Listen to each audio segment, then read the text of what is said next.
nueva conferencia del segundo ciclo de conferencias de Sociemat, que esta vez nos trae al doctor Daniel Sola, que es investigador postdoctoral en el Laboratorio de Óptica de la Universidad de Murcia y que ha sido beneficiario, entre otros, de un contrato ARAI de la Escuela de Ingeniería y Arquitectura de la Universidad de Zaragoza y actualmente en excedencia, y de una María Sklodowska-Curie Fellowship en Dresden, etcétera, etcétera.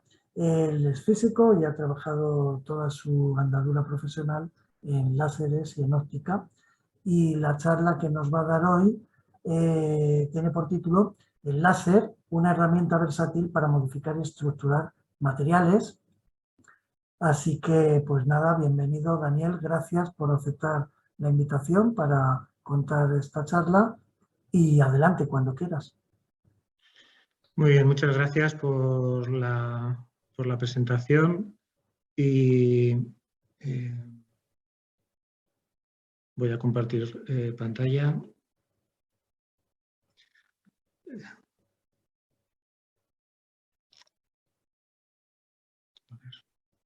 Se ve ya la presentación, ¿verdad? Sí. Bien, quería agradecer también a Rodrigo la invitación para poder dar esta charla y bueno, teniendo en cuenta que, bueno, pues por cuestiones cabalísticas, tal día como hoy hace, pues del 2010 defendía la tesis doctoral, pues bueno, esta charla es una buena ocasión para hacer una retrospectiva, ¿no?, de las temáticas en las que he estado trabajando durante estos años.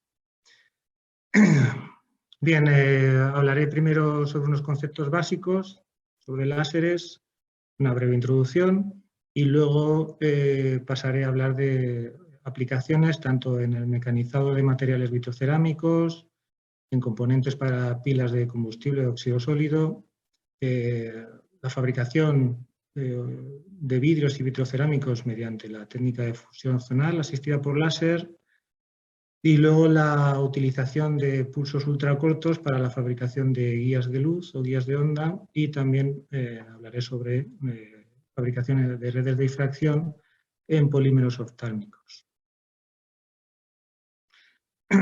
Bien, lo primero es preguntarse qué es un láser, ¿no? Bueno, un láser es un tipo de luz o de radiación que tiene unas propiedades pues, muy especiales, ¿no? Entonces, como es bien sabido, el láser viene de la amplificación de luz por un proceso de emisión estimulada. Eso es así como un poco extraño, ¿no? Y bueno, históricamente, pues desde que en 1917 describiera Einstein por primera vez el fenómeno de emisión estimulada, unos cuantos años más tarde Towns ideó el concepto de máser y desarrolló el máser. Y 4 años más tarde, junto con su cuñado Shallow, concibieron lo que era el láser, ¿no? La emisión la amplificación de luz por emisión estimulada de radiación. Y fue en 1960 cuando Meyman construye el primer láser, que era un láser de rubí. A partir de entonces, bueno, se desarrollaron en pocos años tanto los láseres de helio-neón, Patel desarrolló el de dióxido de carbono en el 64, y también en ese año se demostró el funcionamiento del láser de neodimio.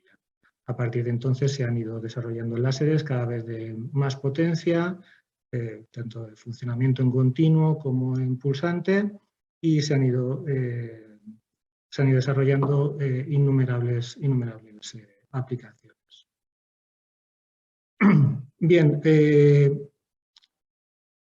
cuando a un medio le llega, por ejemplo, un fotón, pues, un electrón es absorbido y en el proceso de desexcitación se produce un fenómeno de emisión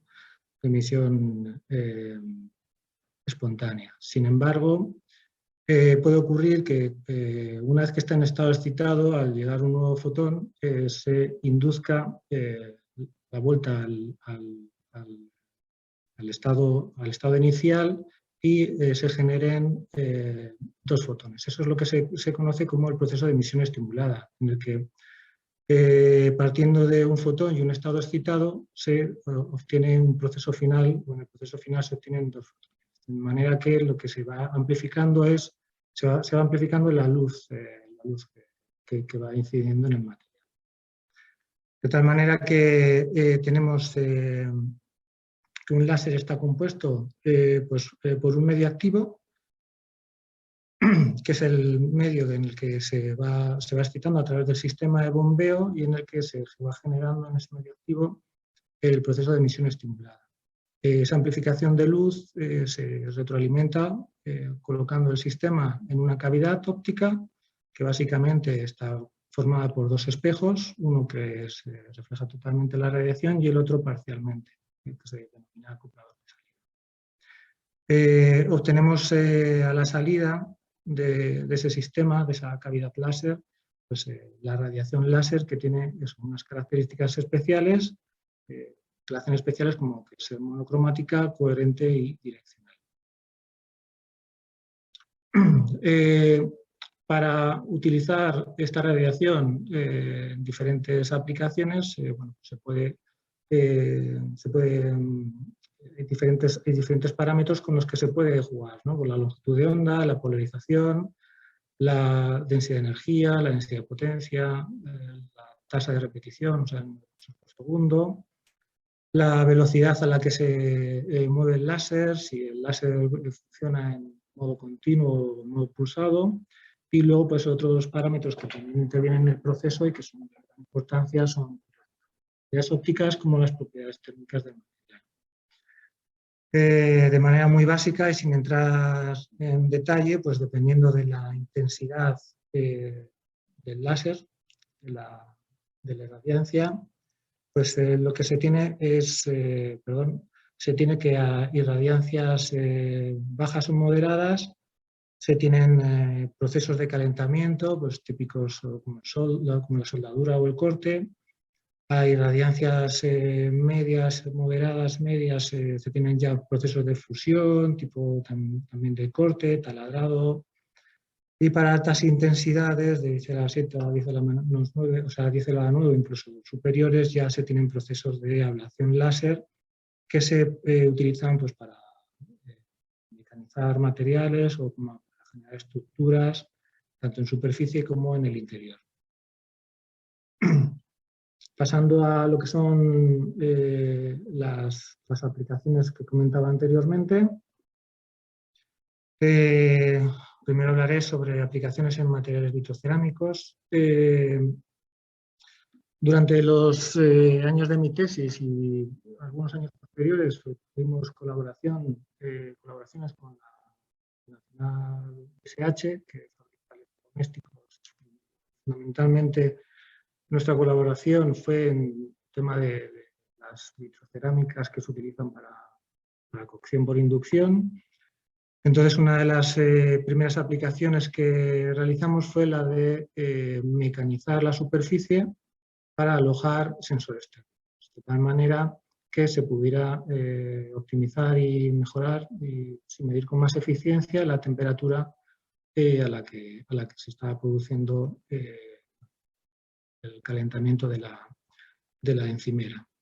Vemos aquí algunos ejemplos, tanto en vista frontal como en sección transversal, de algunos de estos alojamientos que se mecanizaron y que se utilizaron posteriormente pues, para medir la temperatura. En esta gráfica vemos cómo pues en la curva de color amarillo es la medida de la temperatura con el sensor sin estar puesto en el alojamiento, y la curva en azul cómo los valores de temperatura que se mide aproximando el sensor utilizando el alojamiento mecanizado con el láser. Bueno, pues se observó que se disminuía hasta en un 40% el tiempo de respuesta, con lo cual el proceso de medida era mucho más eficiente. De la misma manera que veíamos que a temperatura ambiente se mecanizaba la superficie del material. Lo que observamos es que subiendo la temperatura del sustrato, de la vitrocerámica, hasta en torno a unos 600 grados, ese calentamiento de la superficie lo realizábamos utilizando una lámpara elíptica en el que, bueno, pues uno de los focos estaba colocada la vitrocerámica, la superficie a mecanizar, mientras que en el otro pues, estaba el fuego que inducía el calor, ¿no? Entonces lo que vimos es que en determinadas condiciones, en condiciones en las que a temperatura ambiente se utilizaba o se conseguía mecanizar la vitrocerámica, al elevar la temperatura se formaba un autorrecubrimiento. Tenía un aspecto blanquecino, como se muestra aquí en la figura, tanto en vista frontal como en transversal. Este autorrecubrimiento, lo que vimos es que, bueno, pues, al incidir con el láser, al calentar la superficie, lo que ocurría es que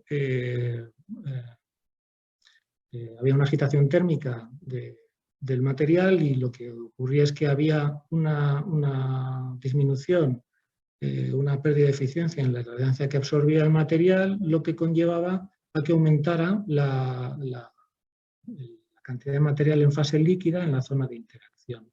Y eso lo que conducía a la formación del recubrimiento, que cuando utilizábamos longitudes de onda del infrarrojo cercano en torno a 1064 nanómetros. Lo que observamos posteriormente es que, cambiando de longitud de onda, el proceso era mucho más eficiente, incluso se podía hacer a temperatura ambiente. Esto se basaba fundamentalmente en el cambio en la absorción óptica de la vitrocerámica, que aumentaba notablemente al disminuir la longitud. En el caso de 532 nanómetros y 355 se conseguía hacer ese recubrimiento a temperatura ambiente, es decir, sin calentar, a velocidades de 25 milímetros por segundo, y en el caso de 355 nanómetros incluso hasta 60 milímetros por segundo. En este caso lo que observamos es que el aumento en el coeficiente de absorción óptica inducía un aumento en la irradiancia absorbida, por tanto en la presión de retroceso que se produce en la zona de interacción, y por consiguiente en la temperatura local. Es decir, había un aumento localizado de la temperatura superficial y de la presión en la zona en la que se estaba irradiando con el láser, y eso es lo que inducía la formación de este recubrimiento de una manera mucho más eficiente a estas longitudes de onda más cortas. Aparte de la formación de estas capas porosas, lo que hicimos una caracterización de las propiedades tribológicas, donde, bueno, pues se hicieron unos ensayos con bola de alúmina para determinar las velocidades de desgaste, el comportamiento y en cuanto a lo que era la adherencia al sustrato de partida de esta capa porosa. Dadas las características en las que se podía focalizar la radiación, utilizábamos lentes cortas de unos 100 milímetros de distancia focal. Era posible focalizar en el interior del material en determinadas condiciones, utilizando longitud de onda también en el infrarrojo cercano, de tal manera que era posible generar estructuras 3D en estos materiales vitrocerámicos, que en este caso eran un material vitrocerámico transparente. Entonces, también en unas determinadas condiciones de velocidad de procesado, de solapamiento entre líneas, podíamos generar estructuras como las que se muestran aquí en la imagen, tanto en vista frontal como en sección transversal. Entonces, bueno, era incluso posible aproximar hasta en torno a unas 200 o 300 micras las estructuras que se generan a diferentes alturas. Aplicaciones que podían tener para la empresa, para BSH en esta aplicación, pues eran temas de iluminación, efectos tridimensionales. En este vídeo lo que se ve es como bueno, pues de estas vitrocerámicas transparentes se hace una marca en el interior y bueno, se ve que el proceso es bastante rápido. pues hace apenas unos pocos segundos, ¿no? Se logra generar esa marca en el interior del material vitrocerámico. Una aplicación que también estuvimos desarrollando, bastante tecnológica y que ya se aproximó bastante a la escala industrial, era la realización de marcas en superficie pues, con finalidades estéticas. Digamos que el fabricante tiene que dar 10 años de garantía sobre el material vitrocerámico, con lo cual almacenar todas las gamas y todas las variantes que tenía en cuanto a los diseños de los lotes de los últimos 10 años, pues suponía un coste muy importante. Entonces, el poder disminuir o el poder tener simplemente con el diseño del ordenador y marcar directamente en la vitrocerámica el material o el diseño que se quería en ese momento, pues tiene una serie de ventajas importantes para el fabricante. Entonces, pues empezamos con longitudes de onda en torno a 1064 y luego, pues viendo que el material absorbía mucho más en el 532 y 355, se consiguieron marcas en superficie, con unas características en cuanto a rugosidad mucho mejores para lo que deseaba el fabricante y con velocidades también muy superiores, ¿no? Las primeras marcas con longitudes de onda en torno a 1064 se procesaban en pequeñas áreas con velocidades de 1 o 2 milímetros por segundo, mientras que ya cuando se procesaba con 355 se llegaba pues, en torno a los 200 milímetros por segundo. Después de las primeras marcas que se hicieron en versiones muy pequeñas, se pasaron a realizar una serie de prototipos ya a escala real. Y luego posteriormente la empresa solicitó un proyecto europeo que se le concedió, en el que participaba pues, tanto Rofin, que trataba de desarrollar un láser específico para esta aplicación. Finalmente se optó por un láser de emisión en 355 en el rango de los picosegundos para poder desarrollar esta aplicación de encaje en superficie para generar todo el aspecto estético en la vitrocerámica o en las vitrocerámicas de esta empresa. En las vitrocerámicas transparentes, de las que he hablado antes, otra de las posibles aplicaciones era la de desarrollar capas conductoras de la electricidad. Entonces, lo que hicimos fue utilizar también radiación en 1064 nanómetros, de tal manera que lo que se hacía era, se incidía sobre una placa de cobre que se colocaba en la superficie trasera la superficie de atrás del material vitrocerámico, se incidía con el láser de tal manera que se evaporaba el material de la capa de cobre y se generaba un depósito en la zona de atrás del material vitrocerámico. Vimos que en determinadas, o dependiendo de los parámetros de procesado, pues se conseguían un aspecto pues, más o menos metálico, y lo que sí que comprobamos es que hubo algunas condiciones en las que sí que se obtenía una capa o un depósito que era el conductor. Entonces se ve ahí en el vídeo cómo pues posicionando los bornes se puede encender un LED. Ahí se utiliza otra de esas capas las que se ha conseguido que conduzca la electricidad, y bueno, finalmente, para que se vea que no hay trampa ni cartón, pues se ve que el vidrio no es conductor, sino se enciende gracias a que la capa generada con ese depósito de cobre conduce la electricidad. Pasando ya al mecanizado de otro tipo de materiales, ¿no? Los materiales relacionados o que forman parte de pilas de combustible de óxido sólido.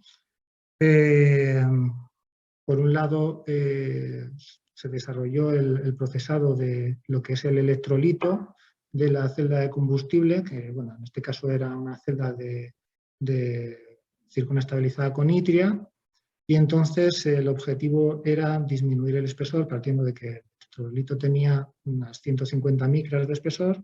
Mecanizando con el láser en superficie se rebajaba el espesor hasta incluso zonas en las que había pues, en torno a 15-20 micras, como se muestra en esta micrografía de aquí, en sección en corte transversal.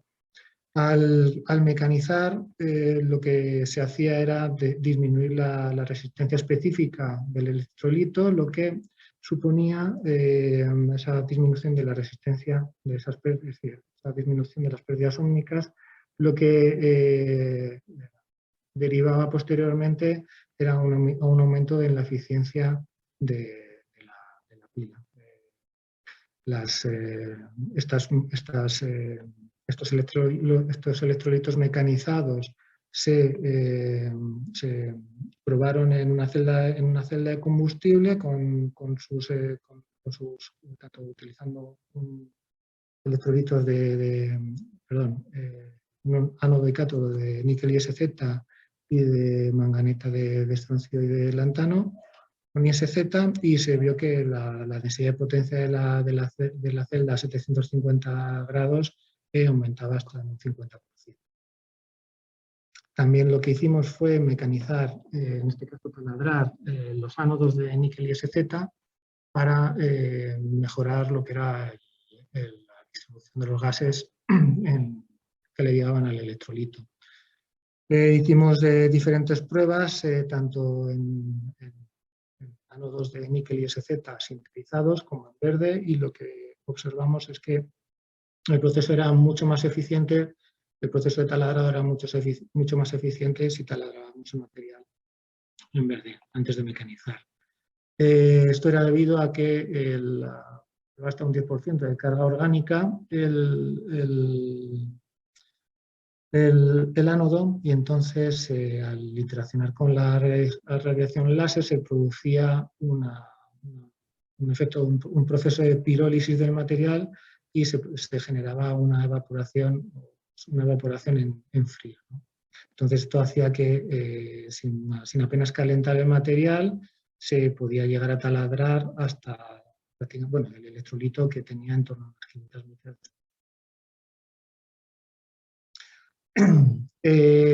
Una vez que he hablado de mecanizado de materiales, utilizando radiación láser fundamentalmente en el rango de los nanosegundos, pues el láser también se puede utilizar pues para fabricar materiales, en particular mediante la técnica de fusión zonal asistida por láser. Es una técnica que utiliza en este caso un láser de CO2 de emisión en continuo y que permite fabricar materiales con alto punto de fusión. Esta técnica consiste en que el láser de CO2 incide por esta ventana de aquí, el haz se transforma en un anillo que posteriormente se focaliza sobre el cilindro que se quiere fundir para formar este material solidificado direccional. Entonces, en un estado inicial se calienta tanto el precursor como la semilla, que se van aproximando hasta formar un puente líquido. Una vez que se ha formado el puente líquido, se va desplazando la muestra hacia abajo, de tal manera que, en función de la velocidad de procesado, de la velocidad a la que se va solidificando, pues se pueden obtener diferentes estructuras. Esta técnica, pues se ha utilizado ampliamente para fabricar cerámicas eutécticas, también para fabricar materiales vitrocerámicos e incluso vidrios, ¿no? Aquí vemos un vídeo de cómo funciona la técnica. Una vez que se ha formado el puente líquido, lo que se hace es se contrarrota tanto la semilla como el precursor para favorecer la distribución de calor en la zona fundida. Bien, pues esta técnica de solidificación direccional la hemos utilizado para fabricar vidrios y controlar la transmisión óptica. En particular, lo que observamos cuando colaboramos con la empresa BSH es que sus vitrocerámicas, que tienen un aspecto color rojizo, que pues son translúcidas, pues que cuando hacíamos procesos en superficie, pues en determinadas condiciones parecía que quedaban pues como un poco transparentes, ¿no? Entonces lo que hicimos fue utilizar esta técnica de solidificación direccional para fabricar vidrios controlando la atmósfera. Entonces lo que observamos en su momento es que cuando fabricábamos este vidrio en oxígeno, en una atmósfera de oxígeno, el material era completamente transparente. Mientras que en atmósferas de nitrógeno y oxígeno, pues había una absorción óptica importante, de tal manera que, como se observa aquí en la gráfica, la transmisión, la muestra que fabricábamos en oxígeno rondaba hasta el 80%, mientras que en la vitrocerámica de partida, pues en torno al rango visible, estaba en torno al 40-50%, lo mismo que en el caso de las muestras fabricadas en aire y las muestras que fabricábamos en nitrógeno, incluso la transmitancia era inferior. Haciendo un análisis químico por EDX de estas muestras, vimos que todas tenían trazas o pequeñas cantidades de titanio, y como se sabe que estos metales de transición suelen utilizarse para dar color. Entonces, lo que sí que observamos es que utilizando PPR, lo que observamos es que la ausencia de color era debida a un proceso de oxidación de los iones de titanio. Entonces, cuando crecíamos o fabricábamos las muestras en oxígeno, fabricar en esa atmósfera oxidante, lo que hacía era transformar la valencia los iones de titanio, y eso es lo que proporcionaba esa alta transmisión óptica. Además, estos vidrios que fabricábamos en oxígeno, lo que hicimos fue doparlos con tierras raras para caracterizar sus propiedades espectroscópicas y de luminiscencia, y lo que observamos es que se producían o se conseguían efectos de upconversion, excitando en 800 nanómetros se conseguían o se observaba radiación en el rango verde del espectro, por un fenómeno que se denomina upconversión. Este fenómeno de upconversión puede estar originado fundamentalmente por dos tipos de proceso: por absorción de estado excitado o por efecto de transferencia entre iones excitados, ¿no? Entonces, veíamos aquí en el vídeo cómo al aproximar una fuente de excitación en 800, vemos que en el vídeo, en el vídeo se produce una emisión en el rango verde, ¿no? Esta técnica de fusión zonal, solidificación direccional, la hemos utilizado para fabricar vidrios y vitrocerámicos eutépticos bioactivos, en particular del compuesto eutéctico ulastonita TCP, y además lo dopábamos con tierras raras, fundamentalmente neodimio y erbio, para caracterizar también sus propiedades espectroscópicas. Lo que observábamos era que a baja velocidad teníamos dos tipos de fases cristalinas, de silicato de calcio de estructura de tipo apatita, que se puede observar como a diferente velocidad, las fases están alineadas paralelas a la dirección en la que se fabrica la muestra, pero el tamaño de las fases cristalinas o de las fases cambia dependiendo de la velocidad. Lo que vimos que en las muestras fabricadas a baja velocidad, la fase de silicato de calcio tenía una excelente actividad en ensayos in vitro que hicimos. Entonces, haciendo test in vitro, poniendo la muestra en suero fisiológico, durante al menos 3 meses veíamos cómo se generaba una estructura porosa, ¿no? Luego, posteriormente, hicimos una caracterización espectroscópica con espectroscopía láser de selección de sitio, y lo que veíamos era que las muestras, a ver si funciona el puntero, sí, en las muestras la estructura de tipo apatita que permanecía era la estructura cristalina y que era independiente de la velocidad a la que se crecía, bueno, pues se podía determinar espectroscópicamente cuáles eran las bandas que se podían asignar a ese tipo de estructura cristalina, mientras que en la fase de silicato de calcio, que únicamente se conseguía que tuviera una estructura cristalina a baja velocidad, pues bueno, se podía corroborar esto mediante espectroscopía de sitio. Entonces se ve aquí que este tipo de espectro, con estas bandas estrechas, desaparece y este pico en 802 desaparece al aumentar la velocidad. Posteriormente, estos vidrios y vitrocerámicos los mecanizamos utilizando radiación pulsada para generar una estructura porosa, macroporosa interconectada, ¿no? Que pudiera ser utilizada como andamiaje pues, para crecimiento. Entonces, bueno, taladramos o perforamos diámetros entre 100 y 300 micras y luego posteriormente los pusimos en suelo fisiológico durante varios meses para observar cómo, bueno, pues aparte de la estructura porosa que habíamos generado macroscópica, bueno, pues se veía cómo se iba la fase que es rica en silicato de calcio, también se iba disolviendo en el suelo fisiológico. Bien, pasaré ahora a hablar de aplicaciones con radiación pulsada ultracorta para escritura directa o con la técnica de escritura directa para fabricar guías de luz. Entonces, lo que se utiliza, los láseres ultracortos de los femtosegundos se pueden, utilizando aperturas numéricas altas, se pueden utilizar para focalizar en el interior de materiales transparentes, en un principio que son transparentes, e inducir procesos de absorción no lineal en el volumen focal, de tal manera que se pueden generar estructuras en el interior. Entonces, en la técnica de escritura directa, lo que hace es focaliza el haz en el interior del material y luego, pues trasladando la muestra, se genera la estructura. Entonces, se pueden generar estructuras o guías de luz de doble filamento, como es este caso de aquí, o estructuras más complejas.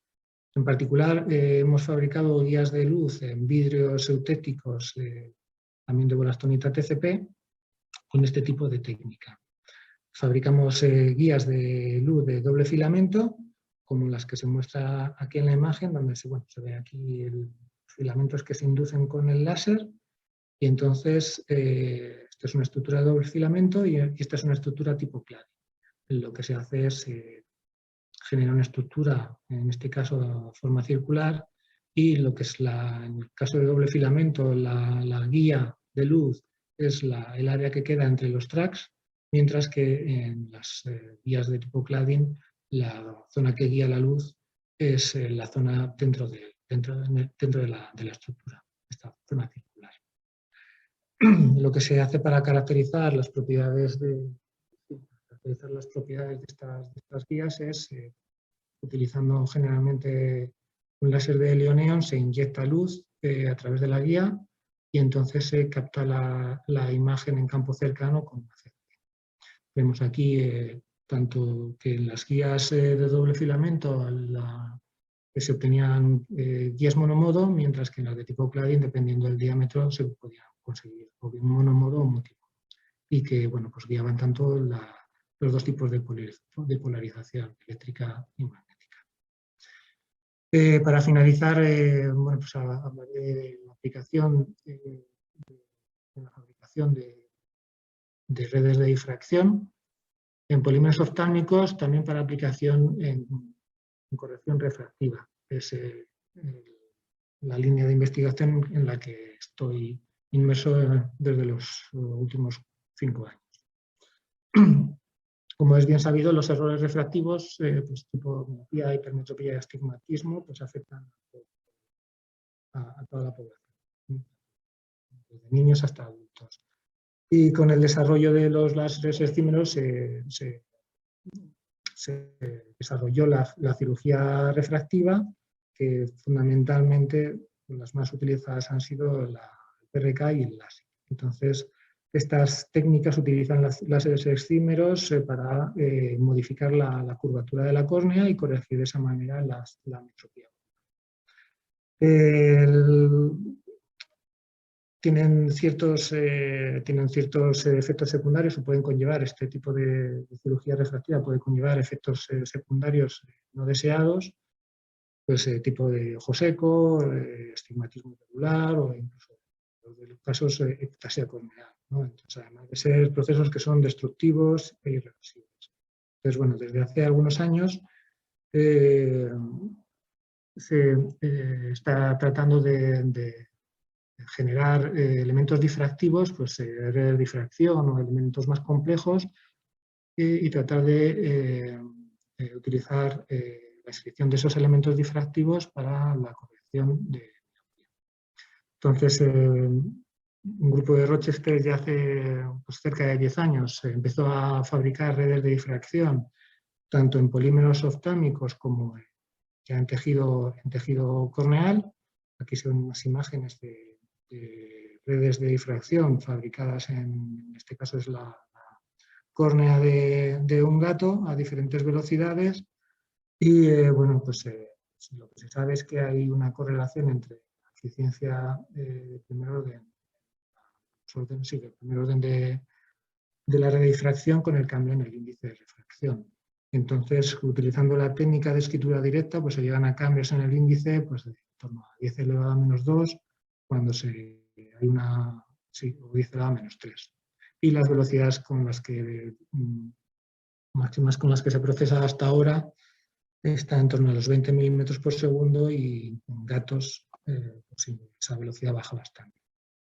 Entonces, con la técnica de escritura directa, se focaliza en torno a 1 o 3 micras y posteriormente pues, hace un barrido para formar esa estructura, esa red de difracción. Una alternativa es utilizar la interferencia de láser pulsada, la técnica de tipo, donde en vez de ir línea a línea, la red de difracción se puede transferir al material de una sola vez. Los rendimientos y las velocidades de procesado pues, son de varios órdenes de magnitud superior, mientras que por escritura directa está en torno a los milímetros cuadrados por minuto. Mediante la técnica de interferencias pues, se puede llegar al metro cuadrado por minuto. Esta técnica consiste básicamente, pues, partiendo de las láser, lo que se hace es se divide en 2 haces iguales y posteriormente se hacen interferir en la muestra.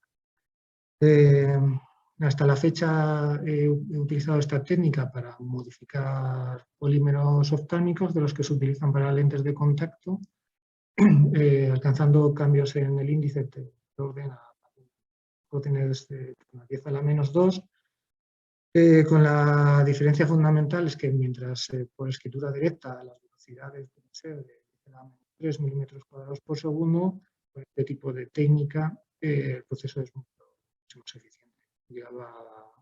He llegado en particular en torno a los 2 milímetros cuadrados por segundo.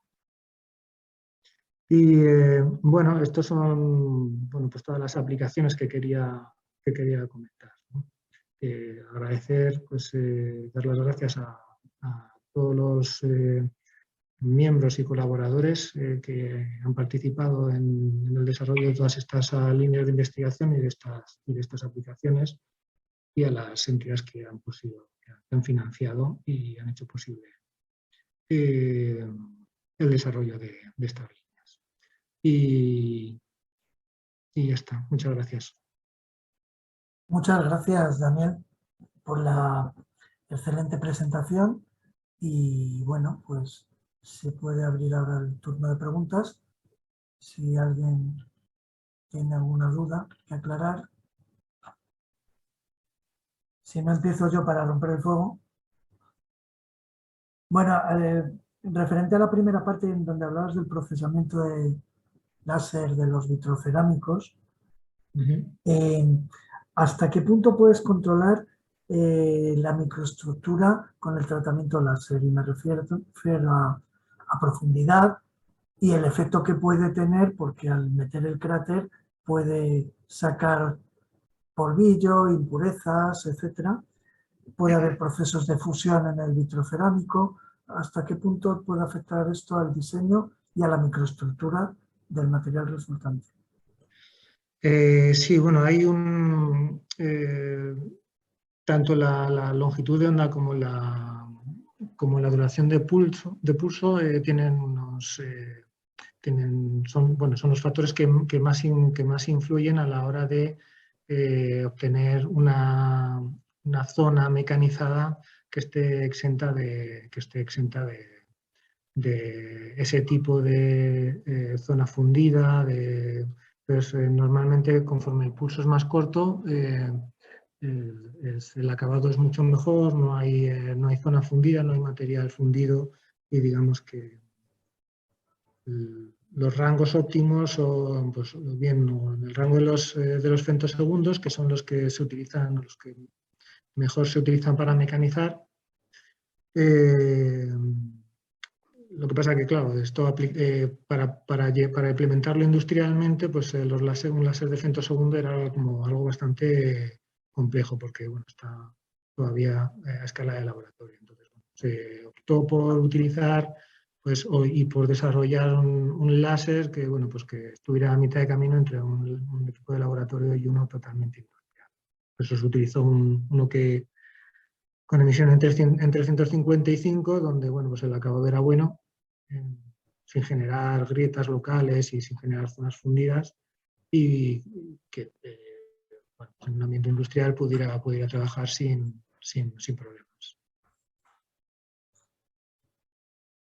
Gracias. ¿Alguna pregunta? ¿Algún otro? Yo tenía otra, así que voy a seguir yo, ya que estoy. En las imágenes que ha puesto de las soft con la circona, la 8 y SZ, la verdad es que hacéis unos bocados impresionantes, pero al dejar ese margen, el bocado con el margen que se os queda, decías, como 15 o 20 micras, sí.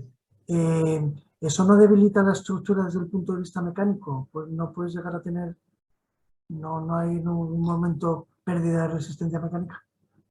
Sí, por eso, bueno, pues para intentar mantener la integridad mecánica del material, lo que se producía o lo que tratábamos de hacer eran estructuras de tipo colmena, donde este tipo de estructuras son las que, aunque mecanices y adelgaces la pared, pues permite mantener hasta cierto punto la integridad mecánica del electrolito. Posteriormente ha habido trabajos posteriores del grupo en los que se han optimizado los diseños y bueno, también un poco para mejorar el tema de las propiedades mecánicas. Pues bien, gracias. ¿Alguien más tiene alguna pregunta? Amador. Sí, bueno, con la charla me encantó. Tengo una curiosidad, cuando hablabas del vidrio dopado con materiales luminiscentes, el fenómeno de conversión, sí. ¿Llegasteis a medir las eficiencias cuánticas, por una parte, y luego cuál era la potencia del láser? Sí, recuerdo que al hacer la caracterización de la conversión medimos la eficiencia cuántica, lo que no sabría decirte ahora el dato. Y la potencia del láser, ¿te refieres del láser con el que estamos excitando? Con el que excitaba, sí. Pues yo creo que estaba en torno a los 100 milivatios, 50 milivatios, una cosa así, sí. Sí. Bien, bien. Muchas gracias. Nada, a ti. ¿Alguna otra pregunta? Oye, Daniel, una cosa, en la fusión zonal, cuando introduces tierras raras, no hay problemas ahí aparte del cambio de estado de oxidación que te puede volver loco, ¿no hay pérdida de la tierra rara en algún momento dado por volatilización y cosas así? Bueno, lo que hacemos es dopamos con pequeñas cantidades de óxido de neodimio, óxido de erbio, y bueno, lo que posteriormente hacemos es una caracterización composicional con el EPI para ver si la cantidad con la que se había dopado se mantiene después del proceso de fabricación. Normalmente las pérdidas durante el proceso de fabricación son bajas, con lo cual si queremos dopar con un 1%, pues más o menos se mantiene. Gracias. Bien. ¿Alguien más?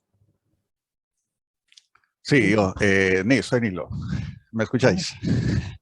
Sí, yo quería saber, mira, cuando usáis el láser, por ejemplo, cuando usáis en los vitrocerámicos o para hacer el marcado en los vidrios transparentes, al poner las marcas, ¿a qué temperatura se puede llegar en ese punto donde finalmente se enfoca el láser? ¿Es alta la temperatura? Sí, bueno, depende de la tasa de repetición y de la irradiancia que se utilice, pero sí puede superar fácilmente en procesos de mecanizado que puede llegar a los 1000, 2000 grados centígrados. Ya. Y cuando usáis el ocular, que es para concentrar y hacer el haz más fino, me parece que había una transparencia donde usabas un ocular óptico para Para hacer hacer el las punto guías, Sí, hacer las guías de luz.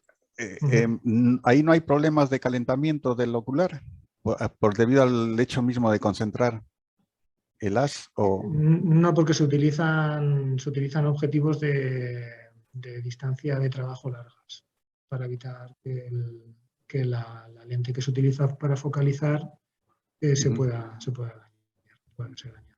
Ya. Vale, muchas gracias. Nada, a ti. Gracias a ti, Nilo, también. Y bien, ¿alguna pregunta más? No.